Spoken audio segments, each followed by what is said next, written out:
संसद में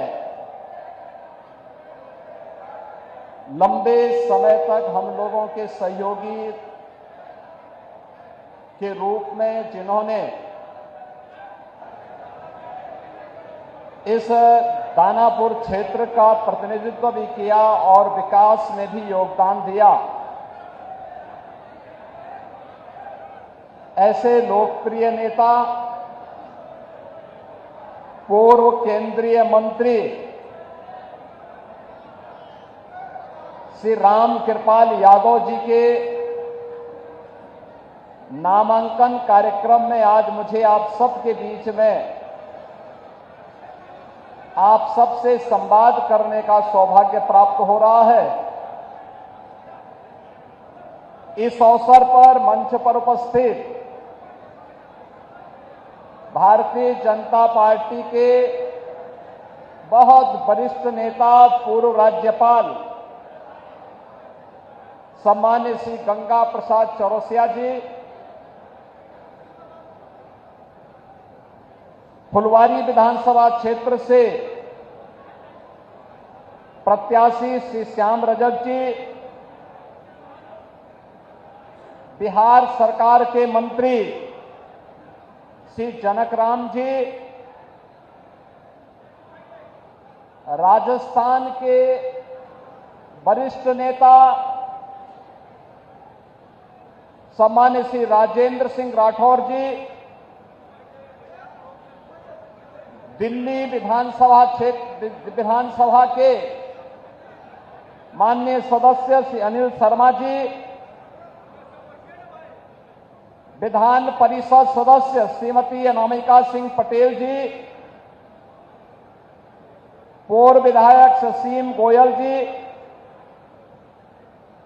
भारतीय जनता पार्टी पटना ग्रामीण के जिलाध्यक्ष श्री रजनीश कुमार जी, लोजपा के जिलाध्यक्ष श्री चंदन यादव जी, जदयू के जिलाध्यक्ष श्री आसिफ आलम जी, आरएलएम के जिलाध्यक्ष श्री राजेंद्र कुशवाहा जी,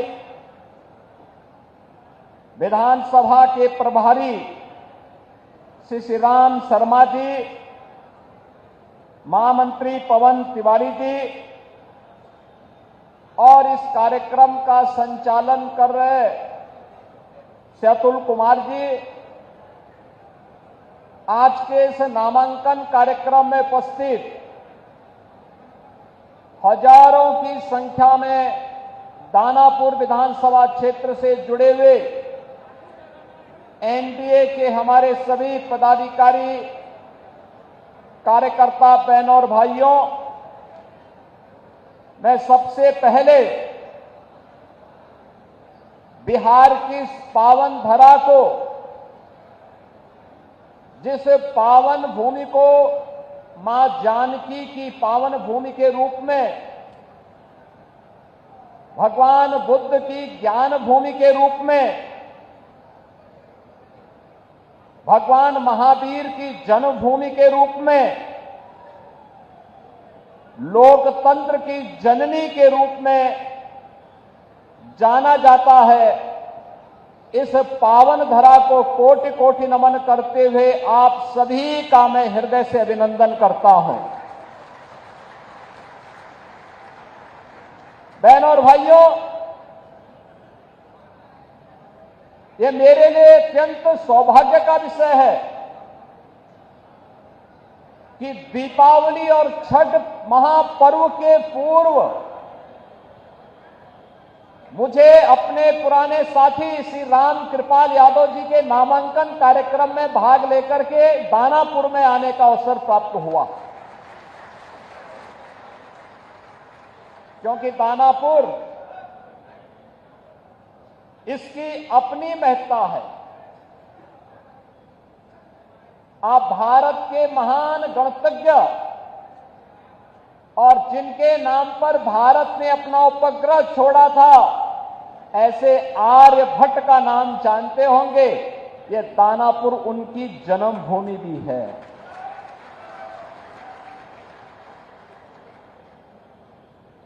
याद रखना, आचार्य कौटिल्य, चंद्रगुप्त मौर्य और अशोक महान जैसे महाप्रतापी राष्ट्र शिल्पियों को देने वाला हमारा यह बिहार और गुरु गोविंद सिंह जी महाराज की पावन जन्मभूमि के रूप में भी हमारा यही बिहार और यही क्षेत्र जाना जाता है। गुरु गोविंद सिंह जी ने कहा था कि देहु सिवावर मोही है, शुभ कर्मन ते कबहू न टरो। यानी गुरु गोविंद सिंह जी का यह अमर वाक्य आज भी हर भारतीय को एक नई प्रेरणा प्रदान करते हैं और ये यहां की धरती इस बात की गवाह है कि गुरु गोविंद सिंह जी महाराज जब पटना साहिब से उनको बाहर जाना हुआ तो पहला पड़ाव यही दानापुर उनका रहा है। बचपन में उनका पहला पड़ाव यही दानापुर बना था। आज उस दानापुर में मुझे भी आने का सौभाग्य प्राप्त हुआ है। बहनों और भाइयों, उत्तर प्रदेश और बिहार का संबंध ये केवल एक संबंध नहीं है, एक साझी विरासत है, एक आत्मा का संबंध है, एक संस्कृति का संबंध है और एक संकल्प का भी संबंध है।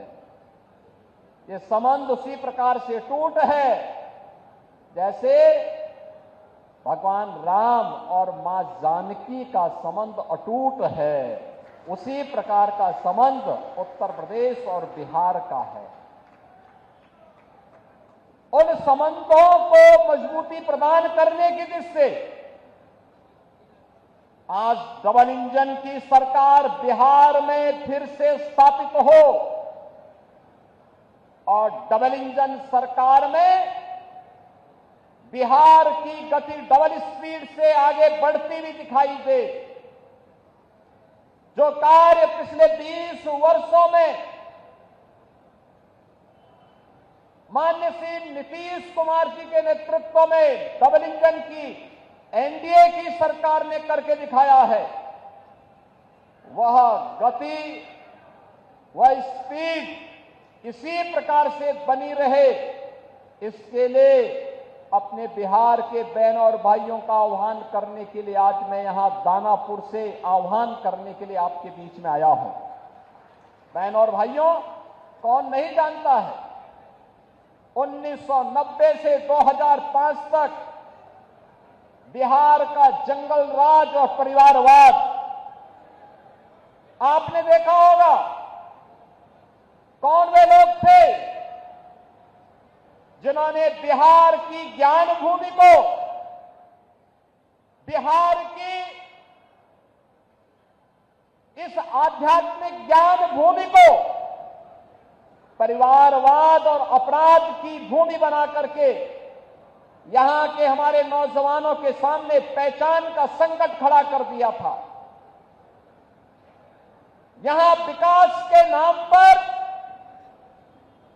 उस कालखंड में किस प्रकार की अराजकता फैलाई गई थी, ये किसी से छुपा हुआ नहीं। विकास के नाम पर यहां पर पेशेवर गुंडे और माफियाओं को सत्ता का संरक्षण 1990 से 2005 के बीच में प्रदान करके पूरे बिहार के विकास को बाधित कर दिया गया था। बिहार के नागरिकों के सामने, बिहार के नौजवानों के सामने पहचान का संकट खड़ा हो गया था। हर वह व्यक्ति बिहार से प्लान कर रहा था जिसके मन में एक भाव था बिहार के बारे में कुछ करने की, बिहार को आगे बढ़ाने की, और बिहार की अपनी उस परंपरा को, जिसने कभी भारत को नेतृत्व दिया था, भारत के स्वर्ण युग को लाने का अवसर जिस बिहार ने दिया था, अपने पूर्वजों की स्थापना को पुनर्स्थापित करने का जो जज्बा था, उस जज्बे को उस कालखंड में किस प्रकार से रौंदने का काम हुआ था, यह किसी से छुपा हुआ नहीं। और इसीलिए पिछले 20 वर्ष में बिहार को उस कलंक से मुक्त करने का काम एनडीए की सरकार ने जिस प्रभावी ढंग से किया है, आज डबल इंजन की ये भारतीय जनता पार्टी एनडीए की सरकार बिहार के अंदर उसको और प्रभावी ढंग से आगे बढ़ाने के लिए इस चुनाव में फिर से बिहार वासियों का आह्वान करने के लिए आई है। बहनों और भाइयों, अब बिहार में यहां के विकास को कोई बाधित नहीं कर सकता। यहां अपराध को कोई अपना जन्मसिद्ध अधिकार नहीं बना सकता। अब बिहार में अपराध को अपनी बपौती बना करके अपहरण का उद्योग चलाने का दुस्साहस नहीं कर सकता। अब तो केंद्र सरकार ने और राज्य सरकार ने मिलकर के विकास के जिन कार्यक्रमों को आगे बढ़ाया है, उन कार्यक्रमों में अब पेशेवर माफिया और अपराधी कहीं बाधक नहीं बन पाएंगे। इस दृष्टि से आज एनडीए की सरकार ने बिहार के अंदर भी प्रभावी भूमिका के साथ कार्य करना प्रारंभ किया है। आज बिहार का नौजवान जब बिहार से बाहर जाता है, हर क्षेत्र में अपनी एक पहचान बना के दिखाता है। वह जिस भी क्षेत्र में गया, लेकिन कुछ लोगों ने 1990 से लेकर 2005 तक बिहार के नौजवानों की प्रतिभा को कुंद करने का काम किया था। बिहार के सामने पहचान का संकट खड़ा किया था और बिहार इसकी दंश को लंबे समय तक झेलने के लिए मजबूर हुआ था। एक से एक बड़े घोटाले यहां पर हुए थे। जो पैसा यहां के विकास में खर्च होता, नौजवानों के रोजगार पे खर्च होता, बाढ़ जैसी समस्याओं का समाधान करने के लिए, दियारा के ब्रिजेज के निर्माण के लिए, अमृत योजना में जनता को नगरीय क्षेत्र में बुनियादी सुविधा देने के लिए, हर घर नल के माध्यम से शुद्ध पेयजल की आपूर्ति करने में खर्च होता, वह पैसा यहां पर चारा घोटाले जैसे महा घोटालों में खर्च होकर के बिहार के नागरिकों के सामने पहचान के संकट को खड़ा कर दिया गया था। अब वह पहचान का संकट एनडीए की सरकार ने बिहार से समाप्त किया है। आज बिहार का नौजवान हर एक क्षेत्र में अपनी पहचान के साथ आगे बढ़ रहा है। आज बिहार में आधुनिक इंफ्रास्ट्रक्चर दिखाई दे रहा है। अब बिहार में विकास की इस दौड़ में बिहार की इस नई प्रतिस्पर्धा को बाधित करने के लिए फिर से आरजेडी और कांग्रेस में और उनके सहयोगी दलों में, इंडी गठबंधन में फिर से एक उन्होंने शरारत शुरू की है। और वह शरारत शुरू की है विकास बनाम बुरके का। जब भी बिहार विकास के बारे में चर्चा कर रहा है, जब बिहार के नौजवानों के मुंह पे विकास की चर्चा है, जब विकास की प्रतिभा को लेकर के बिहार का नौजवान आगे बढ़ना चाहता है, तब यहां पर बुरके को लेकर के कांग्रेस ने, आरजेडी ने नई बहस को आगे बढ़ाने का कुत्सित प्रयास किया है। आप मुझे बताइए, क्या इनको फर्जी पोलिंग करने का अधिकार दिया जाना चाहिए?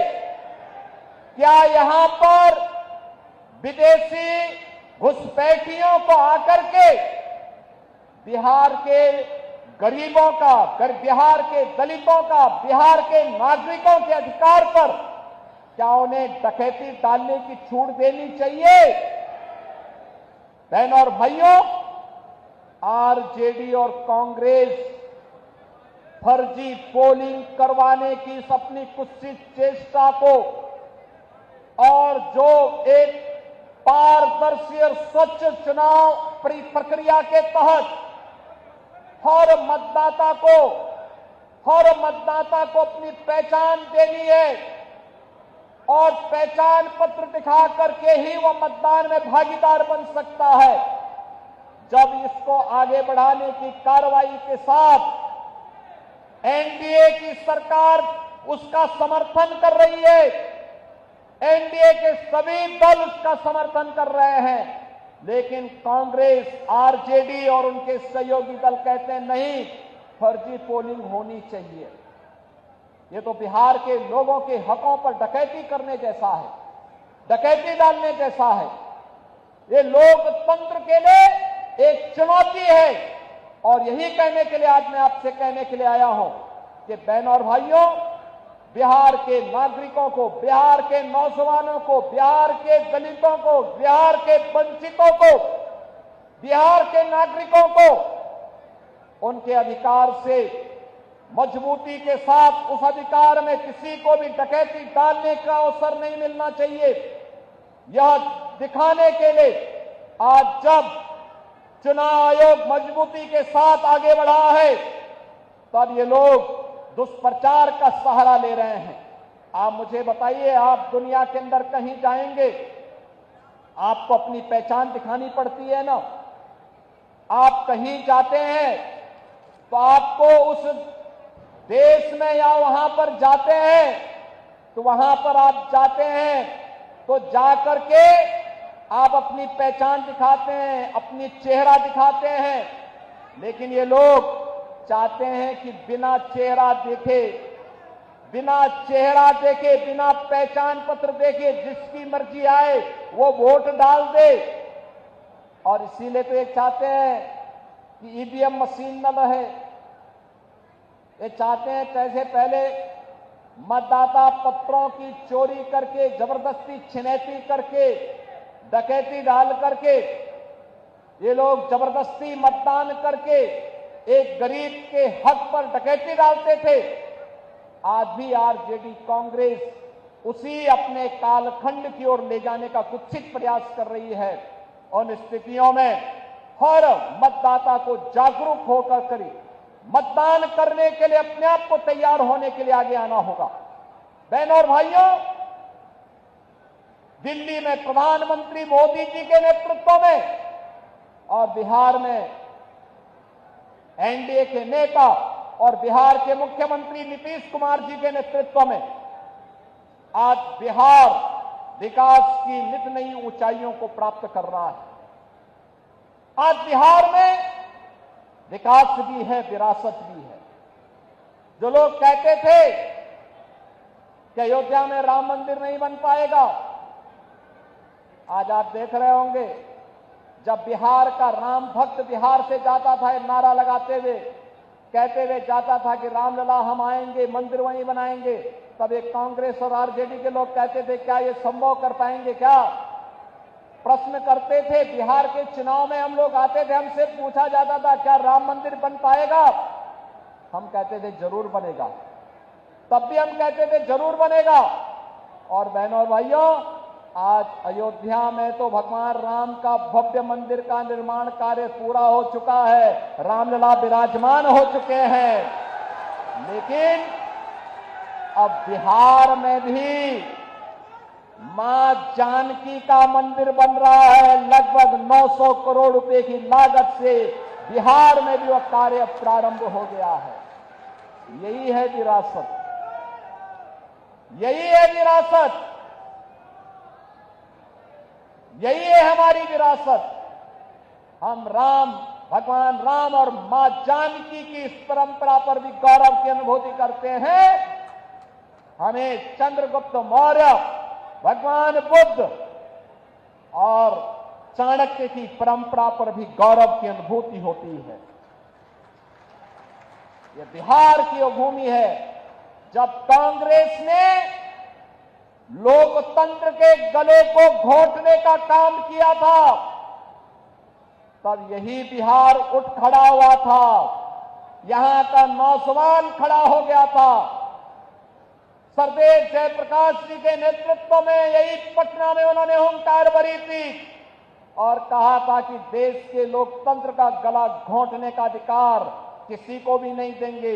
लेकिन आज जो कांग्रेस लोकतंत्र का गला घोंटने का काम की थी, उसी कांग्रेस की झोली में आरजेडी ने अपने को गिरवी करके रख दिया है।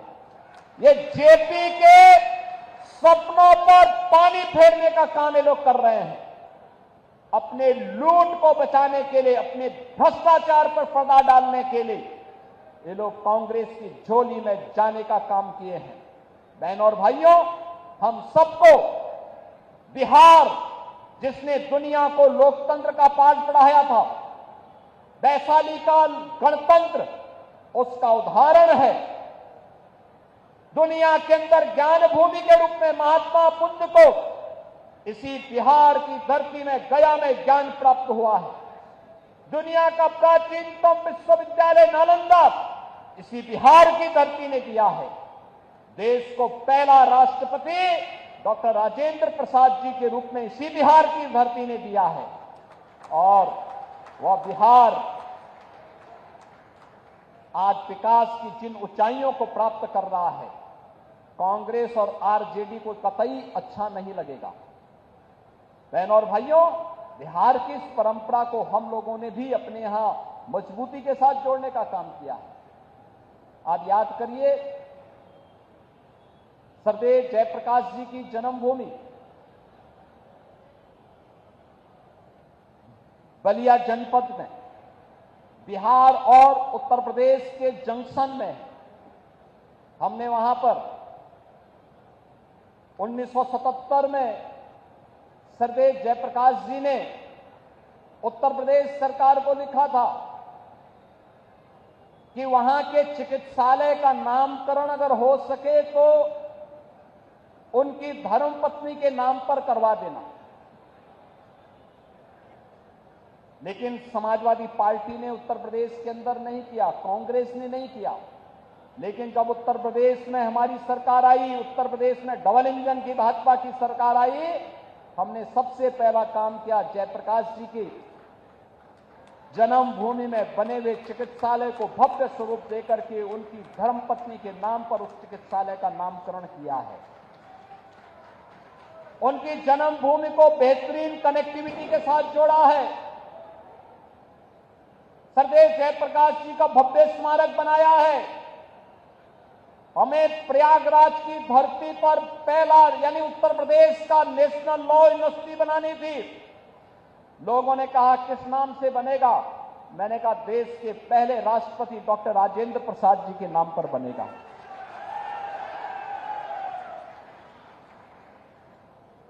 अयोध्या की कनेक्टिविटी कहां की होनी चाहिए? हमने कहा पहली कनेक्टिविटी उत्तर प्रदेश की अयोध्या की सीतामढ़ी के लिए होनी चाहिए और हम लोगों ने उसको राम जानकी मार्ग के रूप में, उसे 4 लेन के रूप में हम लोग उसको मजबूती के साथ आगे बढ़ाने का काम कर रहे हैं। बहनों और भाइयों, उत्तर प्रदेश और बिहार की विरासत मजबूती के साथ आगे बढ़ेगी। और याद करिए, डबल इंजन की एनडीए सरकार है जो आरजेडी कांग्रेस के भ्रष्टाचार के साथ साथ आपराधिक उद्योग को भी नियंत्रित कर सकता है, मजबूती के साथ नियंत्रण करेगा। आपने देखा होगा उत्तर प्रदेश में माफिया तो जहन्नुम की यात्रा में जा चुके हैं।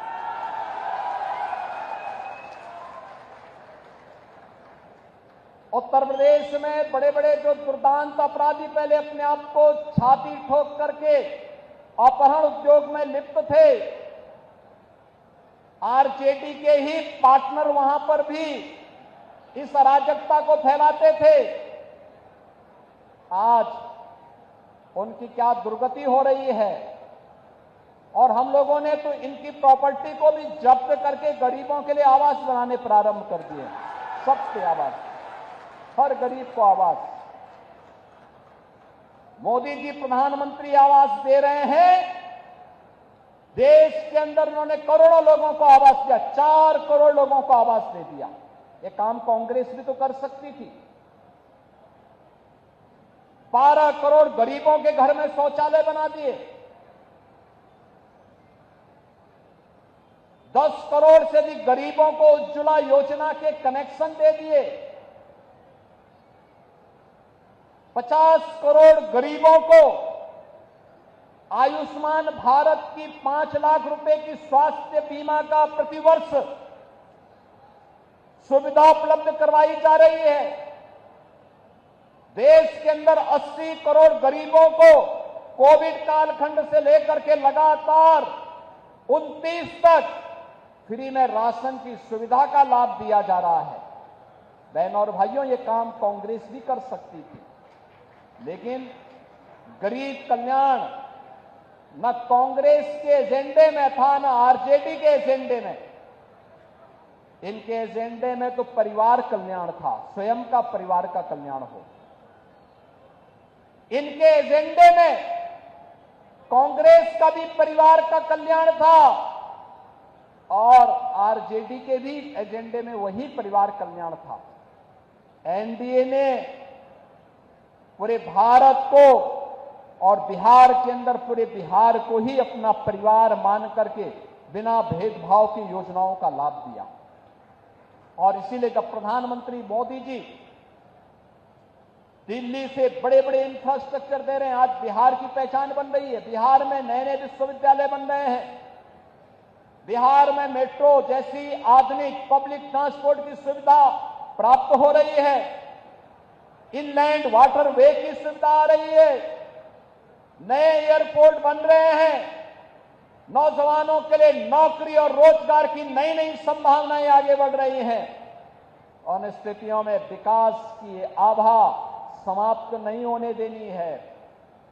दीपावली में जैसे हर घर में एक जगमगाहट होती है, छठ के पर्व में एक महा उत्सव जैसा माहौल होता है, ऐसे लोकतंत्र की धरती पर लोकतंत्र का कमल इसी प्रकार से खिलता हुआ दिखना चाहिए कि एक तरफ बिहार विकास करेगा और दूसरी तरफ एनडीए की सरकार मजबूती के साथ यहां के गांव के लिए, गरीब के लिए, किसान के लिए, नौजवान के लिए, महिलाओं के लिए और समाज के प्रत्येक तबके के उत्थान के लिए इन कार्यक्रमों को मजबूती के साथ आगे बढ़ाती रहेगी। इस विश्वास के साथ आज मैं आप सबके साथ आया हूं जुड़ने के लिए। चुनाव के दौरान बहुत यहां पर आने का अवसर प्राप्त होगा, लेकिन मैं आप सबको इस बात के लिए आह्वान करने के लिए आया हूं। ये बिहार में चुनाव प्रचार की शुरुआत है और ये मुझे अच्छा लगा कि मुझे अपने पुराने साथी श्री रामकृपाल यादव जी के ही नामांकन में पहले कार्यक्रम में भाग लेने का अवसर प्राप्त हुआ है। हम लोग संसद में काफी पुराने रहे हैं, एक साथ काम करते रहे और मजबूती के साथ बिहार की आवाज को मजबूती प्रदान करते रहे हैं। हमें बिहार में फिर से उस राम राज्य के उदाहरणा को चरितार्थ करना है, जिसको लेकर के यहां स्वर्ण यानी देश का स्वर्ण युग यही बिहार ने प्रदान किया था। बिहार ने आज से 2000 वर्ष पहले हम फिर से बिहार को वहां लेकर के जाएंगे और इसके लिए एनडीए सरकार आवश्यक है। एनडीए के हर प्रत्याशी को विजयी बना करके भेजिए, रामकृपाल यादव जी को भारी बहुमत से विजयी बना करके भेजिए। और बहनों और भाइयों, आप ये मान करके चलिए, जो भी आपकी अपेक्षाएं हैं, आकांक्षाएं हैं, दियारा में ब्रिज का हो, चाहे यहां के सिविल लाइन और ड्रेनेज की समस्या और बुनियादी सुविधाओं का, गरीबों के लिए आवास का, ये सभी समस्याओं का समाधान यहां पर भी होगा। ऐसे ही होगा जैसे माफियाओं की जमीन को वापस लेकर के और गरीबों के लिए आवास बन रहे हैं ना उत्तर प्रदेश में, यहां पर भी बनेंगे। चिंता की कोई बात नहीं, अवश्य बनेगा। इन्हीं शब्दों के साथ मैं श्री राम कृपाल यादव जी को जीत की अग्रिम बधाई देता हूं। आप सभी को दीपावली और महाछठ की भी हृदय से शुभकामनाएं देता हूं। छठी माई से यही प्रार्थना है कि आपके घर में, आपके परिवार में वह इसी प्रकार से उत्सव और मंगल का माहौल बनाती रहे। आप सबके जीवन में इसी प्रकार से खुशहाली आती रहे। इस विश्वास के साथ मैं अपनी वाणी को देता हूं विराम। मेरे साथ बोलेंगे जय जय श्री राम।